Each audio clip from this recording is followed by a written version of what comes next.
उघडले दार, शिक्षणाच्या स्वर्गाचे जिने उघडले दार, तीच सावित्री आज जगाची शिलेदार, तीच सावित्री आज जगाची शिलेदार. स्त्री शिक्षणाच्या आद्य क्रांतिकारक क्रांतिज्योती सावित्रीबाई फुले. स्त्री शिक्षणासाठी, स्त्री हक्कासाठी, स्त्री सन्मानासाठी ज्या प्रत्येक माऊलीनी लढा दिला, त्या प्रत्येक माऊलीला रागिणीला आदिशक्तीला माझा माना समुद्रा, माना समुद्रा.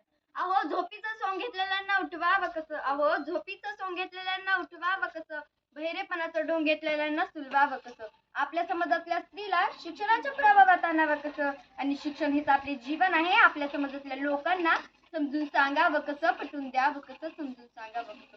ती धारदार तलवार होती, ती धारदार तलवार होती, ती स्त्री शिक्षणाचा अंगार होती, ती स्त्री शिक्षणाचा अंगार होती. ती प्रेरणा होती, ती स्फूर्ती होती, ती प्रेरणा होती, ती स्फूर्ती होती, ती विद्येचा अलंकार होती.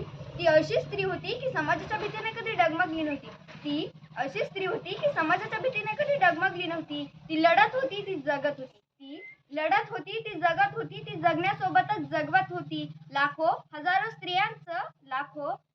स्त्रियांचं ती भविष्य घडवत होती, लाखो हजारो स्त्रियांचं ती भविष्य घडवत होती.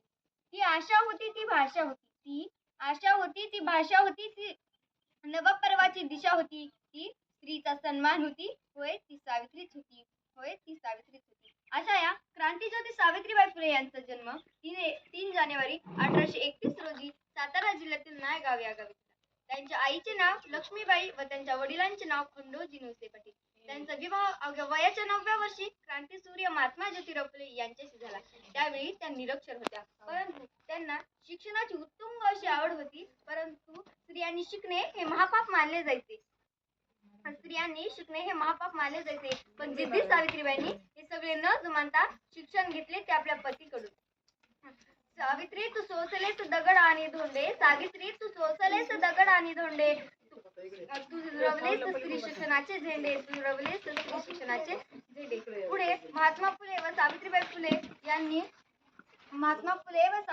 यांनी पुण्यातील बुधवार पेठेत मुलींची पहिली शाळा काढली. अर्थातच त्यांच्या या क्रांतिकारी विचाराला त्या काळच्या समाजाला मान्य नव्हते. त्यांना अनेक जणांनी विरोध केला, त्यांच्यावर दगडमार केली, शेणमार केली, पण सावित्रीबाईंचा हा जो दृढ निश्चय होता तो काही बदलला नाही. अखेर क्रांती घडली आणि दुर्दैवाने पुण्यामध्ये प्लेगच्या रोगाची साथ आली. आणि त्या प्लेगच्या रोगामध्ये रुग्णकांची मदत करताना अशा या थोर क्रांतिकारी माऊलीने 10 मार्च 1897 रोजी अखेरचा श्वास घेतला. एवढे बोलून मी माझे 2 शब्द संपवते. जय हिंद, जय भारत.